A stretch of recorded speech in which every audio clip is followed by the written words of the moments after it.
तो आज देखेंगे चिकित्सा चतुष्पाद के बारे में। चिकित्सा मतलब क्या? चिकित्सा करने के लिए, ट्रीटमेंट करने के लिए चतु मतलब चार, पाद मतलब बेसिक पिलर्स।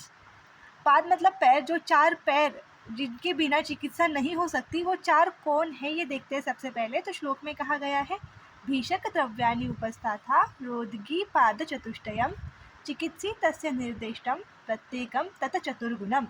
मतलब कि भीषक मतलब वैद्य, द्रव्य मतलब औषध, उपस्थाता, उपस्थाता मतलब परिचारक मतलब नर्सेस वगैरह होते हैं ना वो, और रुग्ण मतलब रोगी जिस पर चिकित्सा होगी। ये चिकित्सा के चार बेसिक पिलर्स है, चार पाद है। तो चिकित्सी तस्य निर्दिष्टम प्रत्येकम तत्चतुर्गुणम। तो ये जो चार चिकित्सा पाद बताए गए हैं उनके अलग से चार चार गुण बताए गए हैं। तो वो देखते हैं हर एक के चार गुण। तो सबसे पहले देखेंगे भीषक।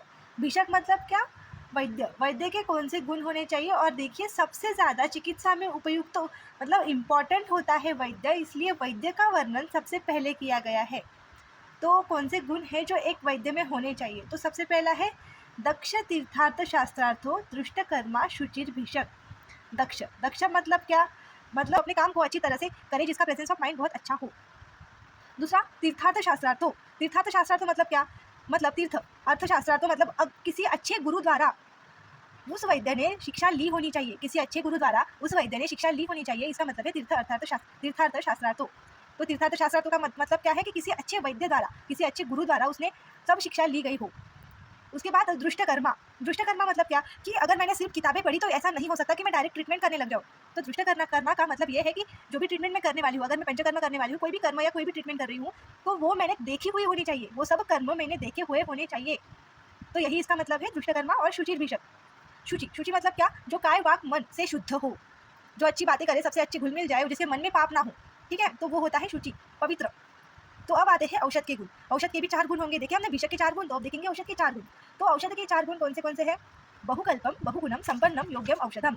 तो बहुकल्प, सबसे पहले आता है बहुकल्प। अगर कोई द्रव्य है, मतलब अगर कोई प्लांट है जिसके बहुत सारे कल्प बन सकते हैं, उसका चूर्ण भी बन रहा है, जिसका काढ़ा भी बन रहा है, जिससे रस भी निकल रहा है, तो ट्रीटमेंट ईजी हो जाएगी। तो बहुकल्पम। तो उसके बाद आता है बहुगुणम। बहुगुणम मतलब क्या? उसमें बहुत सारे गुण हो, ऐसे नहीं कि सिर्फ एक या दो ही गुण है, जिसमें अच्छे अच्छे बड़े मतलब गुरुवादी गुणों में से बहुत से गुण उस औषध में हो। संपन्न का मतलब क्या होता है कि उसमें जो रसपंचक है वो उससे संपन्न हो। और इसका मतलब ये भी होता है कि हमारे आयुर्वेद में बताया गया है कि कौन सा प्लांट कहाँ पे ग्रो करना चाहिए, वो कौन से देश से लेना चाहिए, तो उस देश से लाया गया हो और उसमें जो गुण होने चाहिए वो गुण उस औषध में है, तो वो होता है संपन्नम। तो उसके बाद है योग्यम औषधम। योग्यम मतलब क्या कि जिस डिसीज़ के लिए मुझे ये औषध देनी है, वो डिसीज़ क्योर करने वाली ही औषध मैं उसे दूँ। मतलब कि अगर मुझे बुखार ठीक करना है तो मैं पैरासिटामोल दूँ, तो ये पैरासिटामोल जो मैंने दी है तो ये उसके लिए योग्य औषध है। योग्यम का मतलब क्या है कि जिस डिसीज़ को क्योर करना है उसके लिए योग्य औषध होना। फिर आता है परिचारक के गुण। तो परिचारक क्या होता है? जो नर्सेस वगैरह होती है, जो डॉक्टर के अलावा पेशेंट की ट्रीटमेंट करती है, उसे कहते हैं परिचारक। परिचारक के गुण कौन से हैं? अनुरक्त, शुचिः, दक्षो, बुद्धिमान, परिचारकः। तो अनुरक्त मतलब क्या? अनुरक्त मतलब जो पेशेंट से अच्छी तरह से बात करे, प्यार से बात करे। फिर आता है शुचि। शुचि मतलब फिर से वही, जो काय शरीर वाणी से शुद्ध हो, पवित्र हो। फिर आता है दक्ष। दक्ष मतलब जिसका प्रेजेंस ऑफ माइंड अच्छा हो, अगर डॉक्टर अवेलेबल नहीं है तो जो बेसिक ट्रीटमेंट है वो दे पाए ताकि रुग्ण की जान बची रहे, तो दक्ष।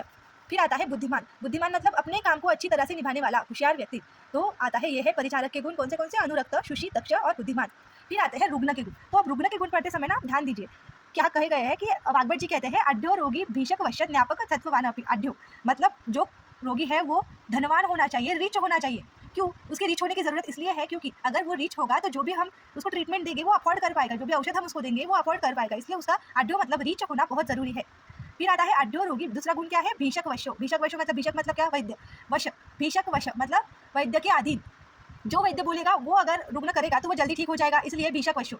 जो वैद्य बोलेगा वो फॉलो करने वाला, मतलब वैद्य के अधीन अगर रोगी होगा तो वो एक रोगी का अच्छा गुण है कि इसकी वजह से डिसीज अच्छे से और जल्दी क्योर हो जाएगा। फिर आता है ज्ञापक। ज्ञापक मतलब क्या कि अब देखो मुझे कुछ डिसीज हो गया है तो मैं रोगी बन गई, पर मुझे बताने ही नहीं आ रहा कि मुझे कब से सिम्टम हो रहे हैं, 4 दिन से बुखार है या 5 दिन से है, मैं ठीक ठीक बता ही नहीं पा रही हूँ। तो अगर मैं वो ठीक ठीक बता पाऊँ तो ही अच्छी ट्रीटमेंट होगी। तो रोगी का गुण ये भी है कि वो अच्छी तरह से बताए कि उसको जो सिम्टम दिख रहे हैं वो कब से दिख रहे हैं और क्या दिख रहे हैं। तो ज्ञापक का मतलब यही है कि कोई डिसीज अगर किसी को हुआ है तो वो रोगी इतना मतलब वो रोगी ऐसा हो जो खुद के सिम्टम्स जो उसको हो रहे हैं और कितने दिनों से हो रहे हैं वो सब बता पाए। तो यही मतलब है ज्ञापक का, अपने सिम्टम्स बताने में समर्थ हो, ऐसा रोगी, एक रोगी, ये ऐसा रुग्ण का एक गुण बताया गया है। फिर चौथा गुण बताया गया है सत्ववान। सत्ववान मतलब क्या? जिसका सत्व अच्छा हो, मतलब कि अगर मैं कोई ट्रीटमेंट दे रही हूँ तो वो अपना सत्व जिसका अच्छा होगा तो ट्रीटमेंट अच्छी जाएगी। Thanks for watching.